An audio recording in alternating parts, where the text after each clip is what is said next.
Starting with the greatest name of Almighty Allah, who is the most merciful, the most beneficent, who had the power over all the creation. Myself, Muhammad Sami, the student of Peshawar Model School, Malakand Branch, class 10th. आज का जो हमारे पास topic है वो है हमारे पास process of urine formation का number second and number third this is reabsorption and tubular secretion. So what is reabsorption as the name indicate and tubular secretion? Let's go with the book. So first one is reabsorption. What is reabsorption and what process it was? It is the glomerular filtrate moves to the next part of the nephron, i.e. the renal tubula. The renal tubula is surrounded by the blood capillaries. जब हमारे पास pressure filtration खत्म हो गया, अब हमारे पास है reabsorption. तो ये हमारे पास कब शुरू होता है? जब हमारे पास जो ग्लोमेरुलर फिल्ट्रेट यानी कि यहाँ पे जो हमारे पास जो मटेरियल यूजफुल मटेरियल आ गए हैं, ये जब हमारे पास रीनल टिब्यूला में यानी कि यहाँ से लेकर यहाँ तक इस रीनल टिब्यूला में जाएंगे तो उसको हम इस प्रोसेस को हम रीअब्जॉर्प्शन कहेंगे. और इसमें क्या क्या प्रोसेस होंगे, कि क्या क्या ऑब्जर्व होगी, क्या क्या डिस्टर्ब होगी, अब इंशाअल्लाह ताला आज पढ़ेंगे सही तरीके से. तो क्या हुआ है हमारे पास यहाँ पे जो है हमारे पास जो ग्लोमेरुलस में यानी यहाँ ग्लोमेरुलस में यहाँ पे हमारे पास जो मटेरियल है, जो यूजफुल मटेरियल है, उसको हम ग्लोमेरुलर फिल्ट्रेट कहते हैं.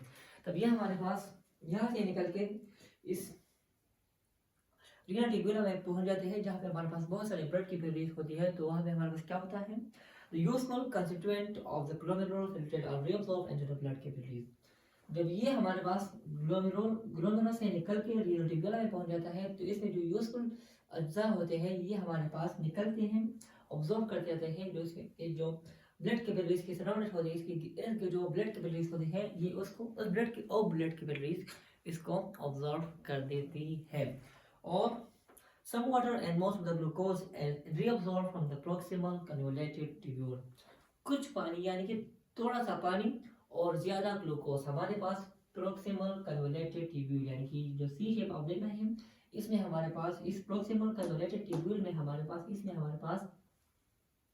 बहुत सारा ग्लूकोज यानी कि फूड मॉलिक्यूल और थोड़ा सा वाटर हमारे पास एब्जॉर्ब यहाँ पे हो जाता है. और salt are reabsorbed from the lobe of Henle, while most of the water is reabsorbed from the distal convoluted tubule and collecting duct. और हमारे पास salt है, it is the most important component of our nutrition. तो हमारे पास salt lobe of Henle यहाँ ले लेकर यहाँ तक होते हैं. तो इसी lobe of Henle में हमारे पास salt भी एब्जॉर्ब हो जाता है. अब बच गया हमारे पास पानी. तो पानी जो है ना हमारे पास इसी लोबोहेन से तब निकल जाता है डिस्टल कन्वोल्यूटेड ट्यूब्यूल और कलेक्टिंग डक्ट है हमारे पास. तो इसी डिस्टल कन्वोल्यूटेड ट्यूब्यूल और कलेक्टिंग डक्ट में हमारे पास जो एक्स्ट्रा वाटर यानी कि जो वाटर यहाँ पे एब्जॉर्ब नहीं हुआ था उसको भी यहाँ पे एब्जॉर्ब कर देते हैं. तो प्रेशर फिल्ट्रेशन भी हो गया, रीअब्जॉर्प्शन भी हो गया. अब बढ़ते हैं हमारे पास third and the last but not the least tubular secretion के लिए. तो क्या ट्यूब्यूलर सिक्रेशन के when useful material are reabsorbed from the glomerular filtrate into the blood, some waste material example salt, hydrogen ions, urea are again added in the form of from the blood capillaries to the renal tubula. This step is called tubular secretion. जब हमारे पास जो useful material है वो हम इस glomerular यहाँ पे जो ग्लोमेरुलर फिल्ट्रेट है इससे रीअब्सॉर्ब इसको दोबारा से जज़ब कर लेते हैं. और जो वेस्ट मटेरियल हमारे पास होते हैं जैसे कि साल्ट, हाइड्रोजन आयंस और यूरिया जो हमारे पास वेस्ट मटेरियल होते हैं ये हमारे पास फिर से ब्लड कैपिलरीज के अंदर रीअब्सॉर्ब हो जाते हैं. और वही ब्लड कैपिलरीज हमारे पास इसी रीनल टिब्यूला को ब्लड कैपिलरीज है ना वही ब्लड कैपिलरीज इसी रीनल टिब्यूला को दोबारा से और वेस्ट मटेरियल और useful not waste material useful material उसको दे देते हैं. तो यहाँ पे हमारे पास यूरिन फॉर्मेशन खत्म हो गया यानी कि हमारे पास यूरिन तैयार हो गया. तो कहाँ पे अब जाएगा? Observe pressure filtration, reabsorption and tubular secretion. The filtrate present in the renal tubula is called urine. Pressure filtration done. Reabsorption done, tubular secretion done. जो हमारे पास ये दोबारा से जो हमारे पास फिल्ट्रेट जमा हो गया, यानी कि जो सब फिल्ट्रेट है हमारे पास वो हमारे पास रीनल ट्यूब्यूला में, यानी यहाँ पे हमारे पास दोबारा से आ जाता है। तो यहाँ से जो निकालना जरूरी है, तो क्या होता है हमारे पास urine from the collective duct moves to renal pelvis, from the renal pelvis urine moves to the urinary bladder via urethrum।